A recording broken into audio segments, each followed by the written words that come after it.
Yo, what's poppin' YouTube? It's your boy Lucid coming at y'all with a banger. And I'll make this real quick just so you guys could see the news right away and be on your way. So NBA2K22, they dropped a preview and a lot of information, and at the end I'll kind of just break it down just real quick. But let's go ahead and let you guys watch the 2K22 news. You've seen the trailers, you've heard the buzz. Well, today we're getting more NBA 2K22 details straight from the source. Here's gameplay director Mike Wang.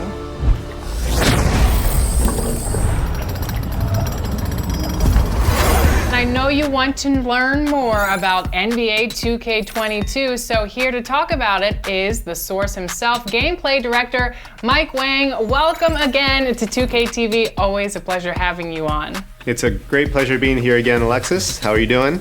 I'm doing so well. So we're getting close to launch time, and you've released some details on your blog and social media. So tell us what's going on with NBA 2K22 that you can share with us. Oh, wow, there's so many things to share, Alexis, and the city got a big rework. On Gen 4, there's a cruise boat. It's crazy.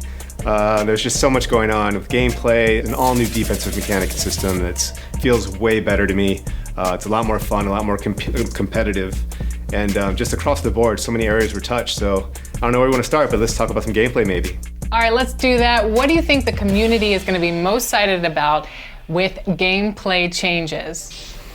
It's going to be a hard one to pinpoint. I'm going to say two things, but number one, because this was one of our biggest pillars for gameplay this year, it's going to be defense. And I think that's going to be just perimeter defense, body ups on the floor, movement, and how the players feel just in on-ball defensive stances and on-ball defensive situations. But at the rim especially, and contesting shots, all that stuff was reworked. We have an all-new block system. It just feels much more rewarding on the defensive end of the floor, just making plays and getting stops. So I think that's going to be the most exciting thing for our community because it's just a much more balanced game and a much more fun game to play. And the second thing I'm going to say is, because this is one of my personal favorites, is going to be dribbling. I think that just all the stuff we've added there with the new combos and the new signature moves, this is going to be a lot of fun. So if you're a dribble guy, a dribble head, you're going to have a lot to work with this year. What is Mike Wang most excited about with 2K22 gameplay?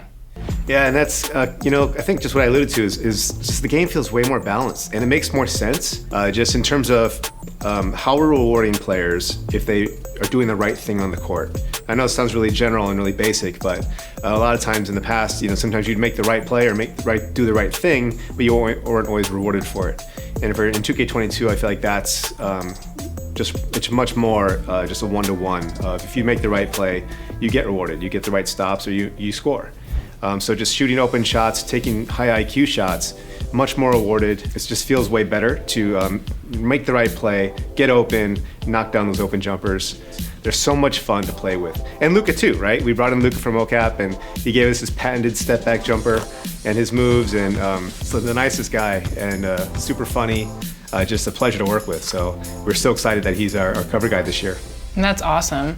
Can you tell us a little bit more about Seasons? Yeah, so Seasons is going to be, we've had it in the past with my team. And the goal that Eric Benish wanted this year was to really extend the seasons across the entire game. So I'll speak to gameplay because that's my area. What we're doing with Seasons is we're going to try and release content throughout the entire year. So on day one, we've usually just thrown all the animations at you, all the signature moves and shots and everything. But we're going to try and roll that out across the year just to kind of change the meta up a little bit, give people something to look forward to.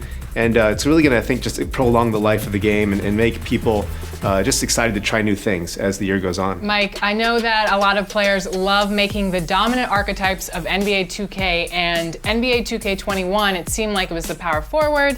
So Mike, what do you think the dominant archetype will be for NBA 2K22? That's a good question, because that's something that we're always trying to balance and tune, because we don't really want there to be one dominant archetype, right? So the power forward thing is fixed, and it's much more spread out in terms of the badges you get per position and heights and archetypes. But one thing we've really focused on was trying to make all the different heights and positions have unique strengths and abilities. So one thing that I think might actually be interesting is we might have a lot of smaller players this year. If you are 6 foot or under, you get a massive speed boost. You have access to higher ball handling ratings as well as like 3-point ratings. So a lot of people might gravitate toward that direction this year. Having said that, in our online test here internally, we've got a guy who plays as like a 7-foot center every single time, and he is so dominant in our games. So, I think it's a good mix, because I think you're going to have people who want to be kind of that in the middle road, small forward, power forward, and still kind of do it all. But you might see some players gravitate toward like point guards, small point guards even, and then like big centers, and hopefully we have the whole gambit covered, and it's a much more balanced experience overall. What are the gameplay differences between Gen 4 and Gen 5? That's an interesting question, because we wanted to do our best to try to keep parity between Gen 5 and Gen 4 as much as possible. So all the stuff that I mentioned before, like the dribble moves and combos, all that's going for both gens. But Gen 5 has some great features that are exclusive to that generation, because all the stuff we did with foot planting, a lot of tech with movement, that's all going to be exclusive to Gen 5. And we also have some pretty interesting features, which we're going to probably go into in a little bit later, with alley-oops and with dunks, that provides a bit of a skill mechanic to those specific moves. So stay tuned for more on that. But they're a lot of fun to use, and I think our gamers are going to love just trying out these new features that are specific to Gen 5. Well, thank you so much for giving us a preview of NBA 2K22. We are so excited for the game to release, and I know you are so excited as well. Thanks again for joining us. Thank you. It was great being here, and we're so excited for our fans this year. It's going to be a great year for NBA 2K. Real quick, just make sure you do subscribe to the channel, support the channel real quick. But let me just break that down. Our animations will be changing throughout the year, and as time goes on, we will be receiving different animations. I don't know how to feel about that. I think it's kind of wanting to change the algorithm a bit, in terms of we're never, dominant. It's always like a new thing coming at us every, I would say maybe monthly, or if 3 times a month. So it's going to be interesting for sure. He talked about how it's going to be more skilled based, more balanced, and the defense is going to be rewarded. Same thing with the offense. So we have a lot to look forward to. A lot of dribbling animations for dribble heads out there, such as myself. Looking forward to that. Hopefully he is telling the truth, and I do receive, some decent handles, 2K17, 2K19 type of dribbling. That would be excellent. For sure, a lot to look forward to. We're going to end it there. Thank you guys so much for watching. It's your boy Salusa. I hope to see you guys around. Peace.